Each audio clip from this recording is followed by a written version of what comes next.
King Charles' reign has been the soggiest on record.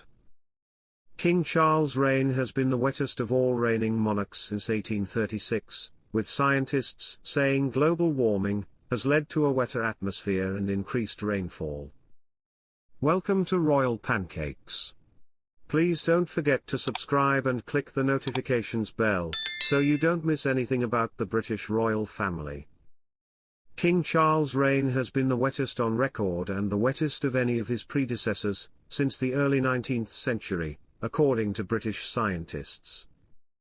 Professor Ed Hawkins of the University of Reading revealed yesterday that Britons experienced the wettest weather on record since 1836 in the 18 months following the King's accession to the throne, citing the Earth's increasingly warm atmosphere which has caused levels of rainfall to rise.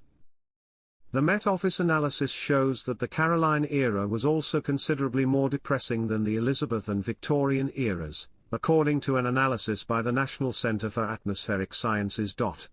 Professor Ed Hawkins, a climate scientist at the university's Department of Meteorology, says, "It has become steadily winterier wetter over the past century. The past 18 months have been the wettest on record in England."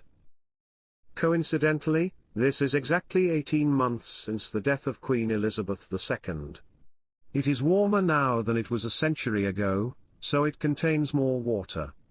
This means that when very heavy rain falls, more water will come out. He added, although rainfall trends have varied over time, with February 2023 being the driest in 30 years, it is easier to detect the changes long term. Professor Hawkins adds, and that has always been the case.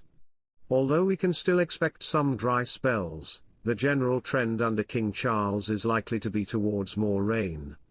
The accepted wisdom is that the UK is getting slightly wetter winters and slightly drier summers. That's what we're seeing in the south, but we're likely to see slightly wetter summers in the north. But scientists warn that this does not mean there will be an end to droughts and water shortages. This phenomenon is expected to continue, especially in the summer, as weather patterns become more pronounced. But for now, the UK remains wet, and more than 100 millimeters of rain, around double the March average, is expected to fall this week.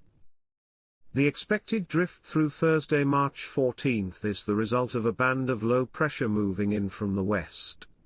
But the Met Office said it was not concerned at the moment as rain was expected to fall in drier areas of the UK, those that had recently avoided the prolonged heavy rainfall that marred February and the start of this month.